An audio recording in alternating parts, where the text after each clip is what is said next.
और lie detector test, जिसमें आज बात करेंगे 32 देशों को बर्बाद कर देने वाले पुतिन के प्लान 32 की। दरअसल जिस वक्त आधी दुनिया ये उम्मीद लगा रखी है कि ट्रंप के आने के बाद यूक्रेन युद्ध खत्म हो जाएगा, ऐसे लोगों को पुतिन ने बहुत बड़ा झटका दिया है। दरअसल पुतिन ने अपने रक्षा बजट को अचानक बहुत ज्यादा बढ़ा दिया है और इसे बढ़ाने के पीछे जो वजह बताई गई है वो है पुतिन का प्लान 32। अब पुतिन का ये प्लान 32 है क्या और कैसे ये महाविनाश मचा सकता है, आपको एक रिपोर्ट के जरिए समझाते हैं। 32 देशों को बर्बाद करने वाले पुतिन के प्लान 32 का सच।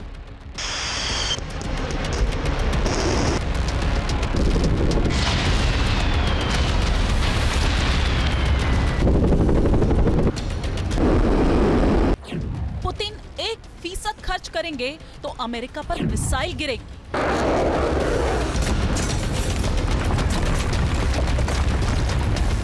पुतिन 2% खर्च करेंगे तो ब्रिटेन और फ्रांस दहल जाएंगे।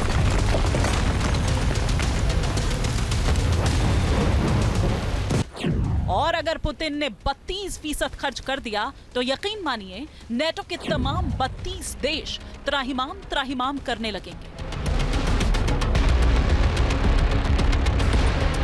अब सवाल यह है कि आखिर ये 32% खर्च करने का माजरा क्या है, कैसे ये पुतिन के प्लान 32 के साथ जुड़ा, तो ध्यान से देखिए और कान लगाकर सुनिए।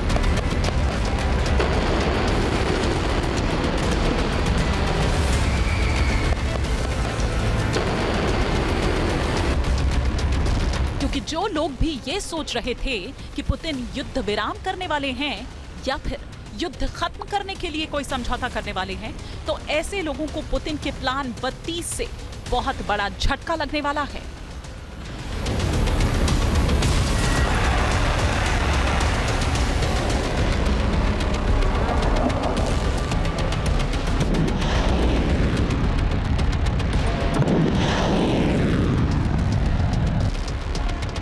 अब पुतिन के इस प्लान के बारे में आपको बताएं उससे पहले एक वीडियो आपको दिखाते हैं, क्योंकि ये वीडियो भी पुतिन के इसी खौफनाक प्लान का हिस्सा बताया जा रहा है।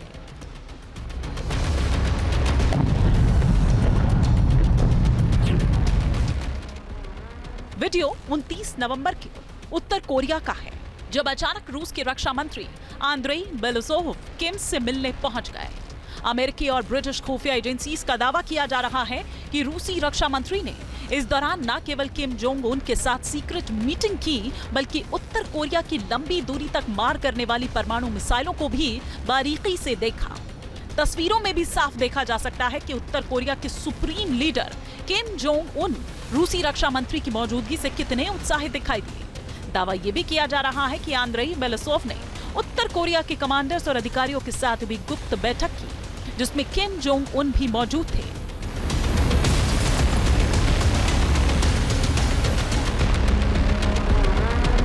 खैर, नेटो देशों को इस मीटिंग की तस्वीरें जितनी बेचैन कर रही है, उससे ज्यादा नींद खुफिया एजेंसीज के 3 खुलासों ने उड़ाई हुई है।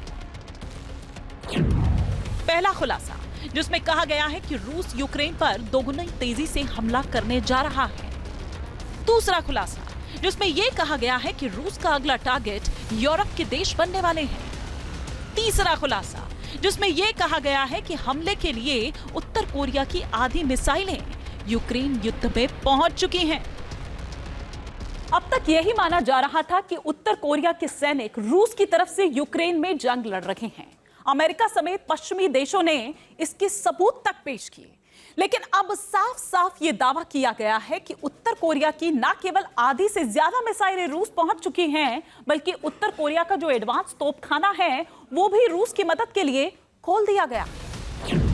अब सवाल यह है कि किम जोंग उन आखिर पुतिन के लिए इतना जोखिम क्यों ले रहे हैं। उत्तर कोरिया खुद दक्षिण कोरिया के साथ युद्ध की दहलीज पर बैठा हुआ है, बावजूद इसके वो हथियार जमा करने की बजाय अपने हथियार रूस को भेज रहा है। क्यों?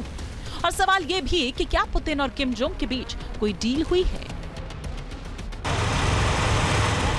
तो सुनिए इन तीनों सवालों का जवाब। दरअसल राष्ट्रपति पुतिन ने रिकॉर्ड 145 अरब डॉलर के रक्षा बजट को मंजूरी दी है।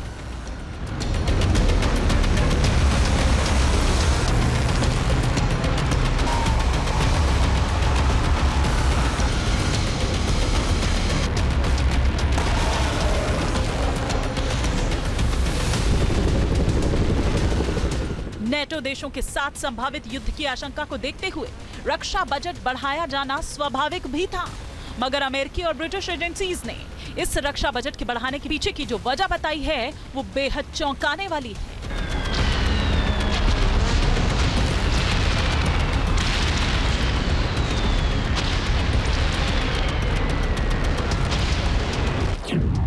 दरअसल रिपोर्ट में कहा गया है कि पुतिन ने रूस के रक्षा बजट में जितना भी इजाफा किया है वो सारा पैसा हथियार खरीदने के लिए उत्तर कोरिया को दिया जाएगा। रूसी संसद के दोनों सदनों स्टेट ड्यूमा और फेडरेशन काउंसिल के सांसद पहले ही पुतिन के इस प्रस्ताव को मंजूरी दे चुके हैं। आपको बता दें कि रूस का रक्षा बजट 2023-24 में कुल जीडीपी का 28.3% था, जिसे बढ़ाकर 32.5% कर दिया गया है। साफ है कि पुतिन की जंगी प्लान में कोई अड़चन नहीं आने वाली है और पुतिन लंबी जंग की तैयारी भी कर चुके हैं और उसका पूरा प्लान पुतिन की टेबल पर है।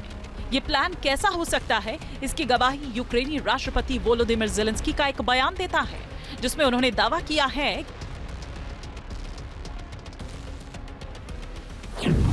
कि रूस ने एक हफ्ते के भीतर यूक्रेन पर 500 बम, 660 ड्रोन और 120 मिसाइलें दागी हैं। दावा किया जा रहा है कि रक्षा बजट बढ़ने के बाद रूस इन हमलों को कई गुना बढ़ा सकता है, जिसका मतलब यह होगा कि अगर रूस अभी एक हफ्ते में 120 मिसाइलें दाग रहा है तो फिर 240 मिसाइलें दागेगा।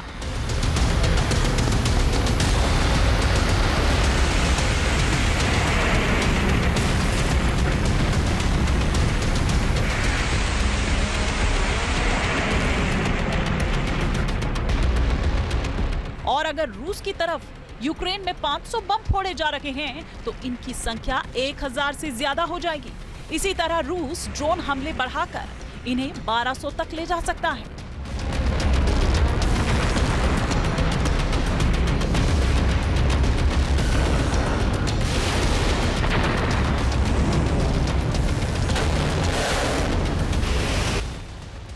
क्योंकि एक तरफ रूस की हथियार फैक्ट्रियों में दिन रात हथियार बनाए जा रहे हैं, तो दूसरी तरफ किम जोंग उन ने भी रूस के लिए अपने तोपखाने का मुंह खोल दिया है। पुतिन अब जो डिमांड करेंगे, किम जोंग उस डिमांड को पूरा करेंगे। कुछ रिपोर्ट्स में दावा किया गया है कि किम जोंग उन ने अपनी 50% मिसाइलें रूस को दे दी है। इसमें छोटी और मध्यम दूरी की मिसाइलें शामिल हैं। इसके अलावा किम ने अपना 35% तोपखाना भी यूक्रेन युद्ध में खपा दिया है।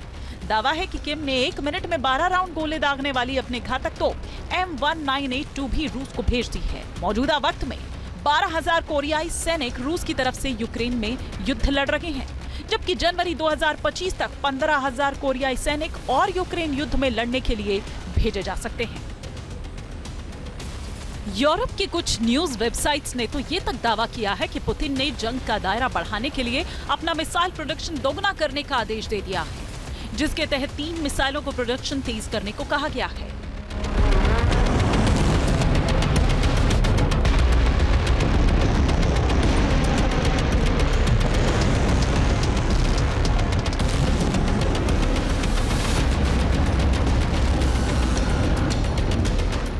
इसमें पहली है नेटो का कलेजा कपा देने वाली ओरेश्निक मिसाइल, जिसे रूस ने ट्रायल के तौर पर हाल ही में यूक्रेन के निप्रो शहर पर दागा।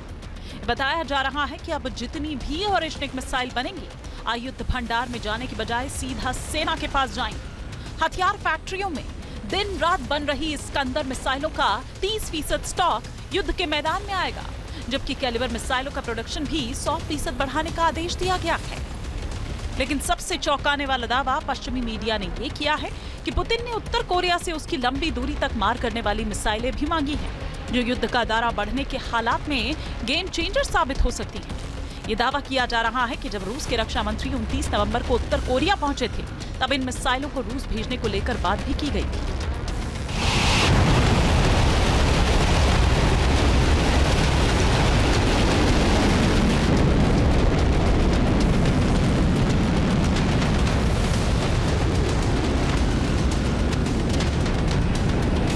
डिफेंस एक्सपर्ट्स ये मानते हैं कि पुतिन के पास लंबी दूरी तक मार करने वाली मिसाइल की कमी नहीं है, लेकिन पुतिन की तैयारी संभावित तीसरे विश्व युद्ध को लेकर है।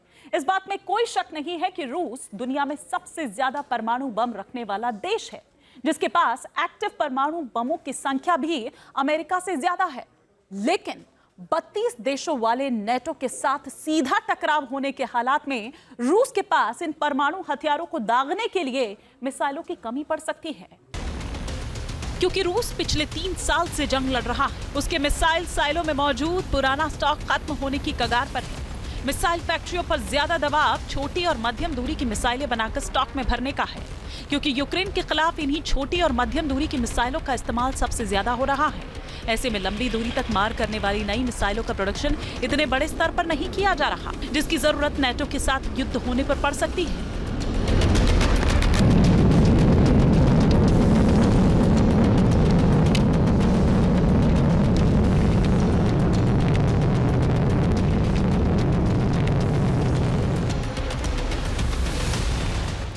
क्योंकि अगर एटमी जंग छिड़ी तो रूस के ऊपर 32 जगह से मिसाइलें फायर होंगी, जिन्हें काउंटर करने के लिए रूस को भी लंबी दूरी की मिसाइलें दागनी पड़ेंगी। बस इसी मौके पर काम आएंगी किम जोंग उन की लंबी दूरी तक मार करने वाली मिसाइल, क्योंकि किम जोंग की मिसाइलें अमेरिका तक मार कर सकती है। न सिर्फ अमेरिका बल्कि नेटो का हर देश उत्तर कोरिया की लॉन्ग रेंज एटमी मिसाइलों के दायरे में आता है।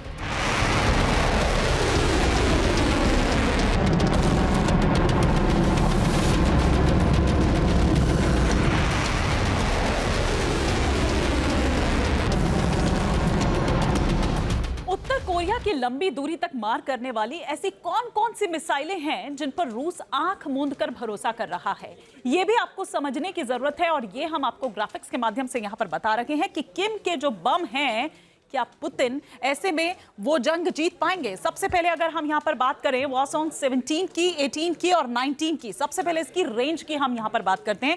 वॉसोंग 17 की अगर हम बात करें तो इसकी रेंज है 15,000 किलोमीटर, जबकि वॉसोंग 18 की अगर हम बात करें तो इसकी रेंज भी 15,000 किलोमीटर है। वॉसोंग 19 की अगर हम बात करें तो इसकी रेंज 15,000 किलोमीटर से ज्यादा है। अब इसकी स्पीड की अगर हम बात करें तो सबसे पहले वॉसोंग 17 की अगर बात करें तो इसकी स्पीड 27,000 किलोमीटर प्रति घंटा है, जबकि 18 की 33,000 किलोमीटर प्रति घंटा है। और वॉसोंग 19 की अगर बात करें तो इसकी स्पीड भी 30,000 किलोमीटर प्रति घंटा है। इसके अलावा अब अगर हम यहां पर वॉरहेड की बात करें कि उसकी क्षमता कितनी है, कितना वो ले जा सकता है, तो 2 से 5 वॉरहेड की क्षमता है वॉसोंग 17 की, जबकि अगर हम वॉसोंग 18 की अगर बात करें तो 3 से 4 न्यूक्लियर वॉरहेड इसकी क्षमता है। वॉसोंग 19 की बात करें तो ये उनसे ज्यादा एडवांस और ज्यादा क्षमता वाला, ये 6 न्यूक्लियर वॉरहेड की क्षमता रखता है और ये ले जा सकता है। दावा किया जा रहा है कि उत्तर कोरिया के अलावा पुतिन की नजर ईरान और चीन के हथियारों पर भी है, क्योंकि अमेरिका के नवनिर्वाचित राष्ट्रपति डोनाल्ड ट्रंप भले ही यूक्रेन युद्ध खत्म करवाने की बात कह रहे हों, लेकिन पुतिन की तैयारी अमेरिका का वर्चस्व खत्म करने की है। दुनिया से अमेरिका की दादागिरी खत्म करके पुतिन एक नया वर्ल्ड ऑर्डर तैयार करना चाहते हैं, और ये तब तक मुमकिन नहीं है जब तक नेटो की बादशाहत खत्म ना हो। बस इसी वजह से पुतिन ने यूक्रेन के खिलाफ हमले तेज कर दिए हैं, जिसमें हाइपरसोनिक मिसाइलों का भी इस्तेमाल किया जा रहा है।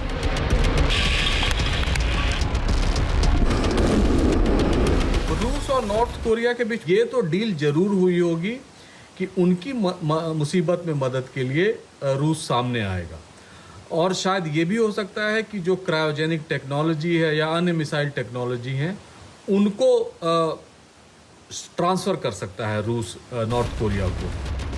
कुल मिलाकर पुतिन का प्लान ऐसी दुनिया बनाने का है जिसमें अमेरिका और उसके सहयोगियों के लिए कोई जगह ना हो, और ये तब तक मुमकिन नहीं है जब तक नेटो को युद्ध में ना हरा दिया जाए। पुतिन इसकी तैयारी चीन, उत्तर कोरिया, ईरान और बेलारूस को साथ लेकर कर रहे हैं, जिसके लिए उन्होंने अपने रक्षा बजट में रिकॉर्ड इजाफा किया है। Team news nation. News nation अब व्हाट्सएप पर खबरों की ताजा अपडेट के लिए न्यूज नेशन के इस QR कोड को स्कैन करें।